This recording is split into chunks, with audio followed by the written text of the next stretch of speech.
Hitting record. Oh my God, this is fantastic. Good afternoon. Good afternoon. It is afternoon. It is Veterans Day. And like I've been telling people all Veterans Day and Marine Corps birthday weekend, I'm doing the week of Thanksgiving. There will be 7 podcast videos, whatever you want to call them, day by day. And I am thankful in advance. And I've always been thankful to have guests who come on and take time out of their show. And I've had Ashley on before.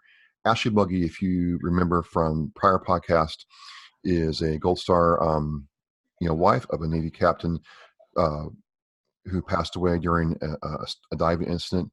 She was on talk about that experience, what she's doing now. Ashley, welcome to Oscar Mike Radio.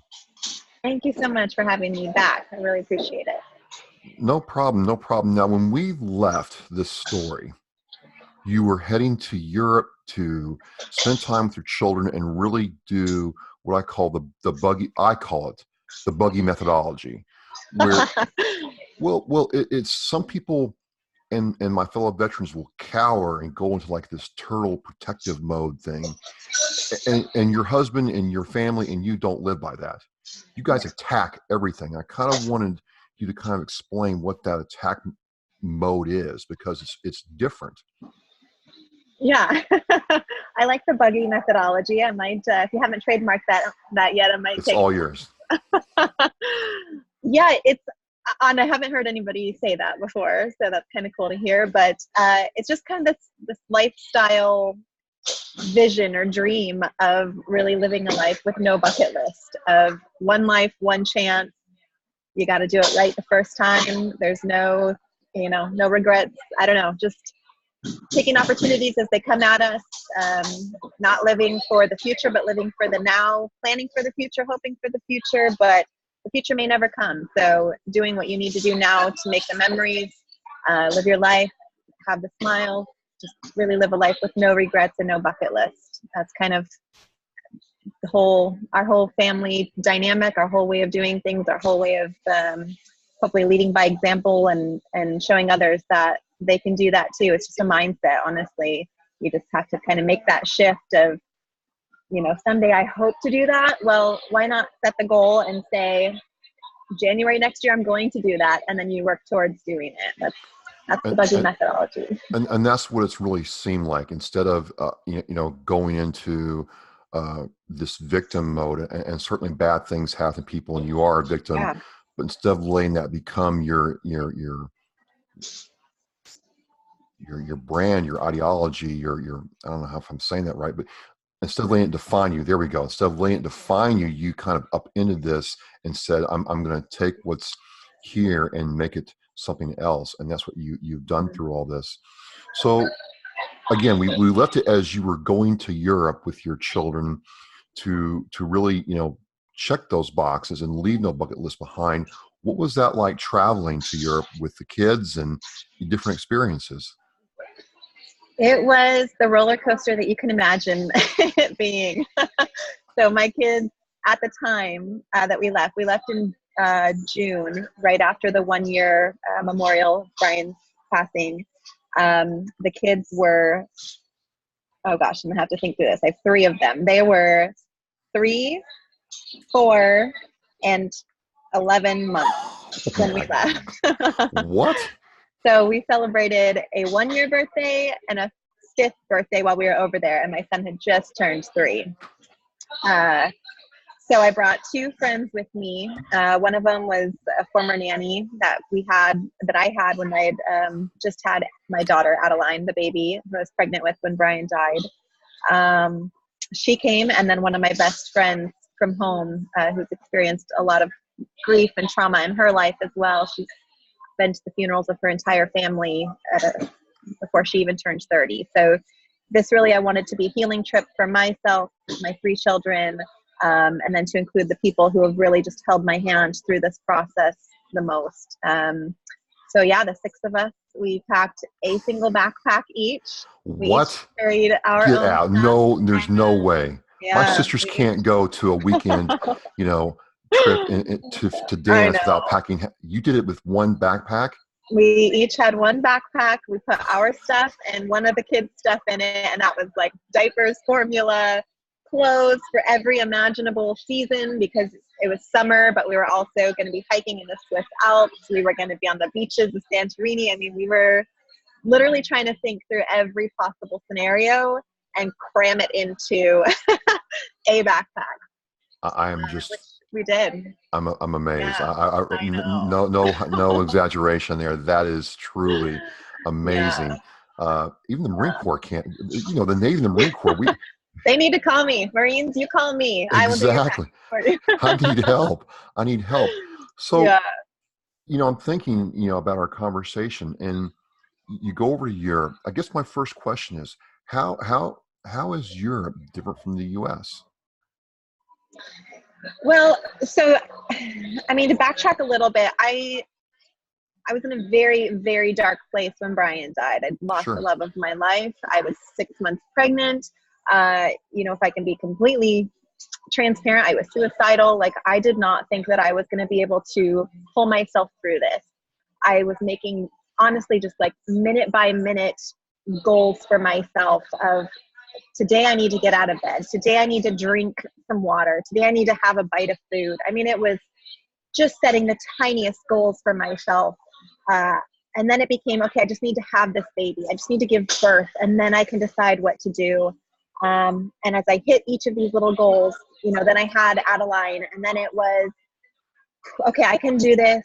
I've been a mom of 3 for a week now. I'm doing this. I can make it happen. And soon it became, okay, I'm going to do this. Like, the decision's been made that I am going to pull myself through this. There's no turning back. If I'm going to make this happen, then I'm going to make this happen how I want to do it. I'm going to live life on my terms. I'm going to get back to that person who I was before Brian passed away. And it became, I need to plan a trip. We had always traveled with the kids. International travel was no different than domestic travel in our eyes. It was something we were very comfortable with. And so Okay. it became, I needed to plan something extravagant, big, something to get myself excited about, something that would take an extraordinary amount of planning to keep me distracted from my sadness and from my depression. And at first it was going to be, I wanted to take the kids to Africa. I had been there, Brian had been there. It was a place near and dear to both of our hearts, and our kids have never been. And I really wanted to take them there. And I knew it was like this big life-changing trip. But then I started thinking about it and planning it a little bit. And I was like, I don't know that I can do Africa with 3 very young kids, hot, the vaccines you have to get, just a lot of stuff went into it. And then I honestly was at a stoplight on my way to the grocery store. And I thought, Europe, we could do Europe. Most of the places are really similar. There's English on all the signs in all of the airports. Most people in most countries speak at least a little bit of English. And if not, my high school Spanish can get me through some of the tougher conversations. I And want to tell my kids that. yeah, I'm very comfortable in Europe. I've traveled through most of Europe by myself, growing up, and I knew I could do it. Even if I didn't have help, I felt pretty confident that I could do it. And yeah, that's how we decided on Europe. And then I knew, there was a couple spots that I really wanted to go to for specific reasons. Norway, for instance, was Brian's favorite place on earth, and I had never been there. So we had talked about taking the kids there in the next year or so. And so I knew that needed to be on the list. There's a couple other places that I really wanted to go visit, show the kids places I had been, places I hadn't been. And I just started making a list, and it was 2 full months, 3 adults, 3 kids, 3 car seats, 3 backpacks. Yeah, a lot of late nights, a lot of early mornings, a lot of, all right, kids, we got to go. We did it. Unbelievable. Yeah. And so you go, and what started happening to you and your family and your friends while you were over there? Did your mindset change at all when you actually touched down, started seeing these places? Yeah. The biggest shift and the biggest victory for me, biggest success was finding my confidence, was getting my confidence back that I could do this. I can still be me. I can still be a great mom to these kids. We can still have epic adventures. We can still do this. It doesn't look the same. It doesn't feel the same at all as it did before, but that doesn't mean that we can't still find a way to do it. So in each of the countries, we found our way to the water. The ocean has always been a part of our family dynamic. And so that was the most important thing to me, was to get to water in any way we could in each of those countries. And so we were on sailing charters, we Oh, were wow. on kayaks, we were in the ocean, we were dodging jellyfish in Amsterdam. I mean, anything we could do, we got to the water. We spread some of Brian's ashes in each of those countries, Oh, that's amazing. paid our respects to him, celebrated his birthday on an airplane ride to Amsterdam. It was his birthday, and so we all ate cheesecake.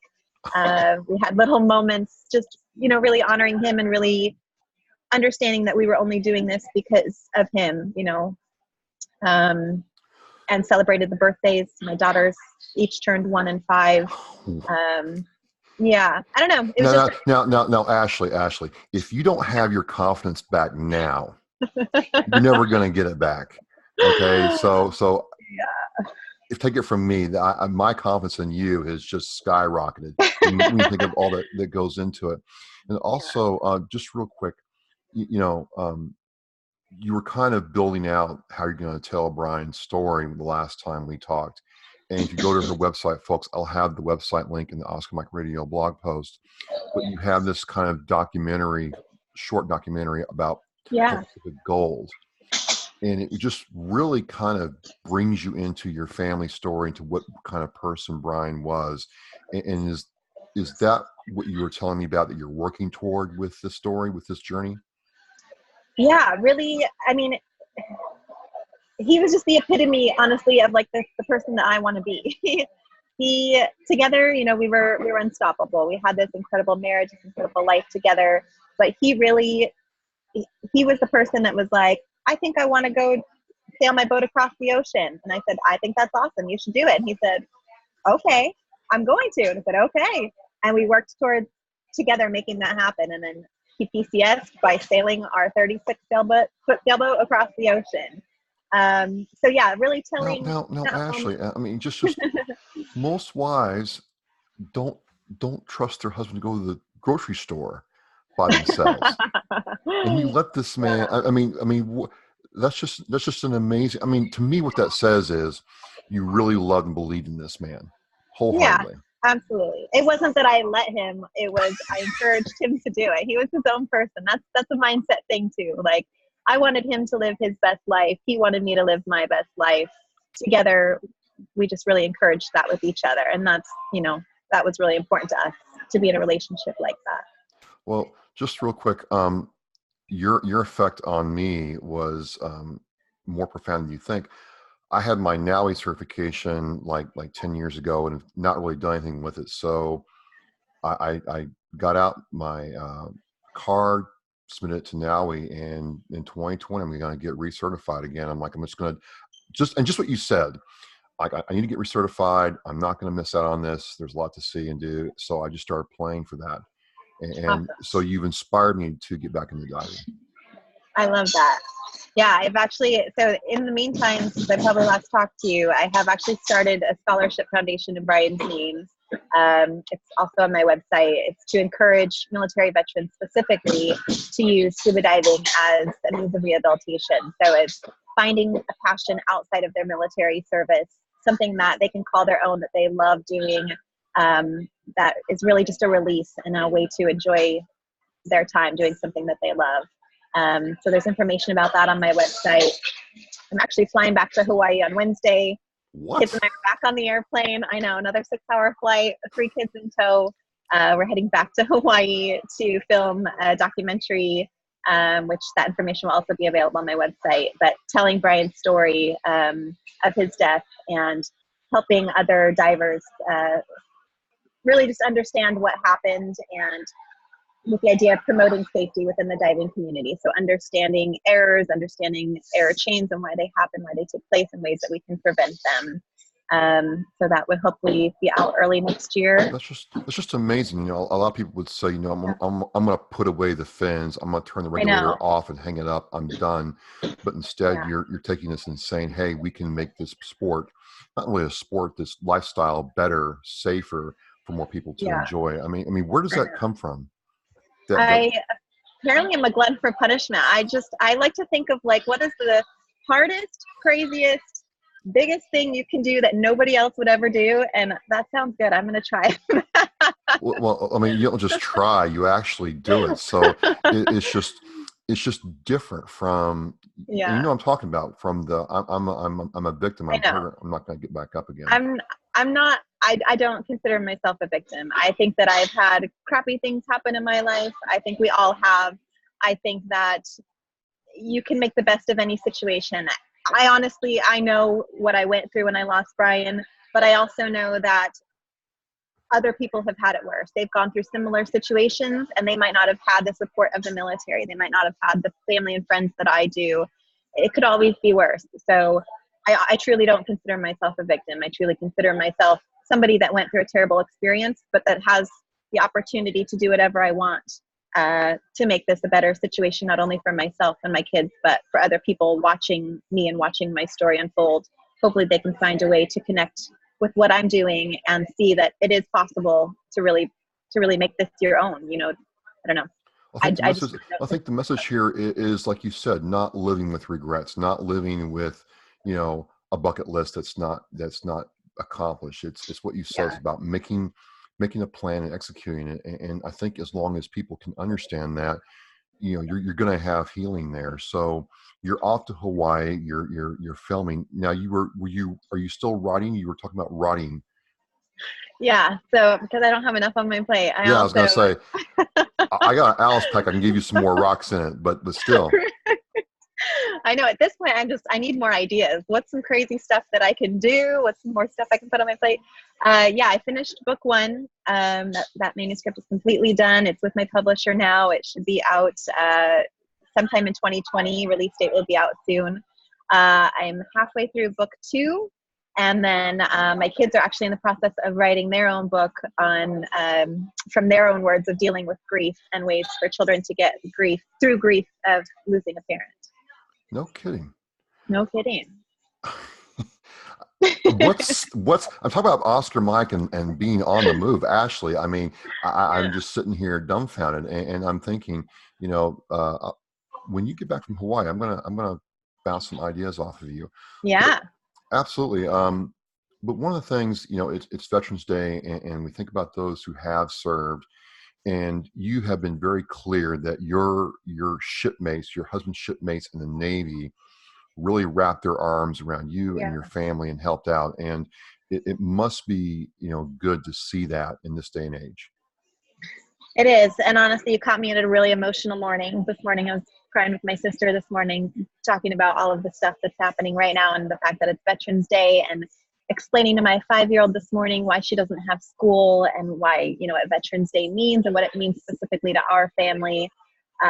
Yeah, I'm just eternally grateful to those who serve and their families, their spouses. I mean, it's so easy to say thank you for your service, but to look somebody in the eye and know what they sacrificed, what they continue to sacrifice for all of us. Yeah, I'm grateful. I'm grateful to Brian. I'm grateful to his family and his friends. And I know that it's not a job. It's not a career. It is the way that you live your life. And it's more than just service. It's more than and just yourself giving something. It takes all of us to make that happen. And I am just so grateful to the community of support from the military community specifically. Well, just, if I may, you know, we were both trying to, make all the details match up so we can talk. And I realized, she's taking time out of her day. She's going to Hawaii this week. It's Veterans Day. It can't be an easy day. And it's just one of those things where, from the bottom of my heart, I really appreciate this time that you spent with me. You could have done something else or simply deferred to another time. And it really means a lot to me. And it really harkens back to that. What I like to say, and I've thought about before, is the Bugge methodology. No regrets, no nothing. And so I'm really appreciative of your time with me. And I'm glad you came back on. And I definitely want to hear more. Yeah, no, thank you. Yeah, so for me, it's diving in 2020. And I watched Pacific Gold, and a lot of things started clicking, about what kind of guy Brian was. And I really commiserated with that. And I just feel that you have a really special story to tell. I appreciate that. Thank you. Well, folks, for Ashley and I, the last time we did this was via phone. She didn't get to see the light shine off my forehead, but this is all new. This is part of a 7-day stretch of podcasts I'm doing. Ashley took time out of her Veterans Day to talk with me. Ashley, safe travels wherever you're going. And I see like a YouTube show or some kind of TV show where you go to a part unknown with a backpack and chronicle all that. You would inspire mothers and fathers everywhere. All right. Well, if you've got that hookup, you send them my way. I've got time. I'll clear my schedule for that call. No problem at all. We'll see what happens. Ashley, safe travels. And once again, thank you. Hey, it's Oscar Mike Radio. My guest, Ashley Bugge, just an awesome, awesome woman. I can't say enough good things. Thank you very much. We're on the move. All right, I'll cut there, and I'm just blown away. I really am. And this actually worked, thank God. So it'll be up the week of Thanksgiving. I think you're up for cool. Or even Thursday. Awesome. So safe travels, and I will talk to you soon. Sounds good. Thank you so much. No problem. Bye. Bye.